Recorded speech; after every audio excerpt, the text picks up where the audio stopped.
जय श्री राम भक्तों, आप सभी को गुरु पूर्णिमा की हार्दिक शुभकामनाएं और आपकी सभी मनोकामनाएं पूर्ण हो। गुरु की कृपा, भगवान की कृपा पर सदैव बरसती रहे, ऐसी हम ईश्वर से प्रार्थना करते हैं और हृदय की गहराइयों से आप सबको हमारा ये आशीर्वाद है।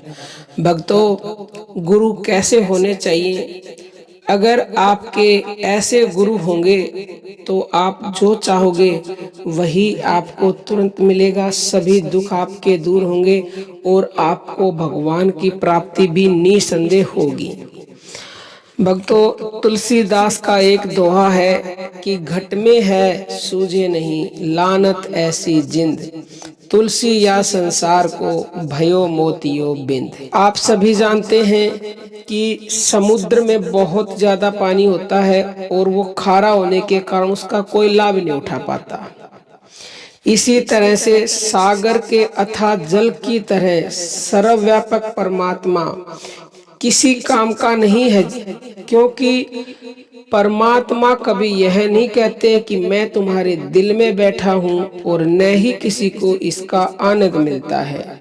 लेकिन जब गुरु रूपी बादल आते हैं और हमारे ऊपर सत्संग रूपी वर्षा करते हैं तथा घट घट व्यापक ज्योति, जिसे भृगो, चांदना, परम प्रकाश, विश्व रूप, नूरे इलाई या डिवीजन लाइट और प्रभु परमात्मा ईश्वर भगवान अवचेतन मन आदि नाम से जाना जाता है और उसी को अमृत नाम, अखंड नाम, महामंत्र, सत्य नाम, पावन नाम, हक नाम, बांगे इलाई, गैबी आवाज, गुप्त नाम, हंस नाम, प्रणव योग, लय योग, हंस योग कहा जाता है। तो सदगुरु ही उसका ज्ञान कराते हैं। तो ऐसा जानकर जीव परमेश्वर के भक्ति रूपी मधुर जल को प्राप्त कर परम आनंदित हो जाता है।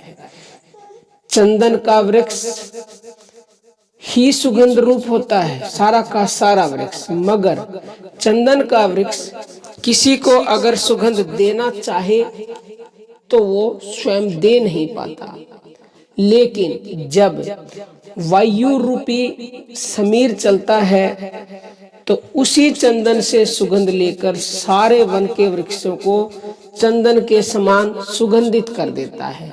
ठीक उसी तरह राम रूपी सुगंध हम सब के अंदर है, मगर ज्ञान न होने के कारण हम ईश्वर रूपी सुगंध को नहीं ले पाते। जब सदगुरु रूपी वायु आते हैं तो सभी को परमात्मा का ज्ञान कराकर राम रूप ही कर देते हैं। गुरु चार प्रकार के होते हैं। पहला है पारस गुरु, दूसरा चंदन गुरु, तीसरा दीपक गुरु और चौथा है भृंगी गुरु। देखो, पारस लोहे को सोना बना सकता है। पहले जो गुरु है पारस गुरु, उनकी बात करते हैं, मगर उसे अपने समान सोना बनाने वाला पारस नहीं बना सकता। दीपक बुझे हुए दीपक को जलाता है, दूसरों को प्रकाश भी देता है, पर वह स्वयं अंधेरे में रहता है। ऐसे गुरुओं से कभी लाभ नहीं होता। पंडित और मसालची इनको सूझे नाही, औरों को करे चांदना आप अंधेरे माही। चंदन में सुगंध है, लेकिन उस पर विषधर सांप लिपटे रहते हैं। अंग संग होने पर भी उनका विष दूर नहीं होता। चौथे नंबर के गुरु होते हैं जो भृंगी। भृंगी एक कीड़ा होता है जो किसी जाति के कीड़े को पकड़कर लाता है, किंतु भृंगी उस कीड़े को लाता है जो कि ठोकर मारते ही बेहोश हो जाता है।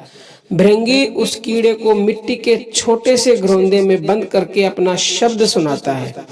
कुछ समय के बाद वही कीड़ा भृंगी बनकर उस घरोंदे की दीवारें तोड़कर बाहर निकल आता है और फिर वह भी अन्य कीड़ों को भृंगी बनाने में लग जाता है।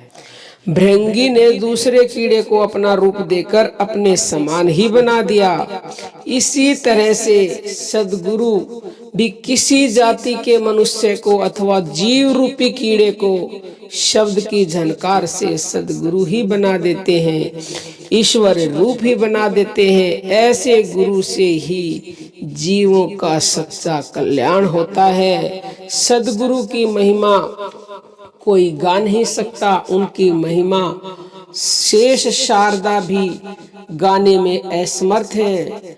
फिर कौन सद्गुरु की महिमा तथा कृपा का बखान कर सकता है। परंतु वह शिष्य भी बहुत ही महान है जो कि गुरु का दास बनता है। उसी को मिला हुआ ज्ञान भी फलीभूत होता है और जो वो संसार में चाहता है उसे तुरंत मिलता है।